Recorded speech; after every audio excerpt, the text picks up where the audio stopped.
দেশে গত ২৪ ঘন্টায় করোনা আক্রান্ত হয়ে ৫ জন মারা গেছেন।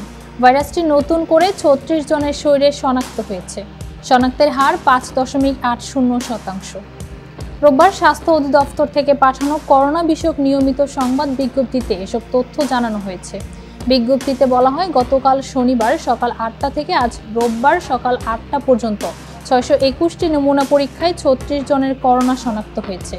চলতি বছরে এখন পর্যন্ত ভাইরাসটিতে আক্রান্ত হয়ে ১৬ জনের মৃত্যু হয়েছে, আর করোনা শনাক্ত হয়েছে ৪৩৩ জনের। বিজ্ঞপ্তিতে আরও উল্লেখ করা হয়, মারা যাওয়াদের মধ্যে ৪ জন পুরুষ এবং ১ জন নারী রয়েছেন। তাদের মধ্যে ৪ জন বেসরকারি হাসপাতালে ও ১ জন সরকারি হাসপাতালে মারা গেছেন।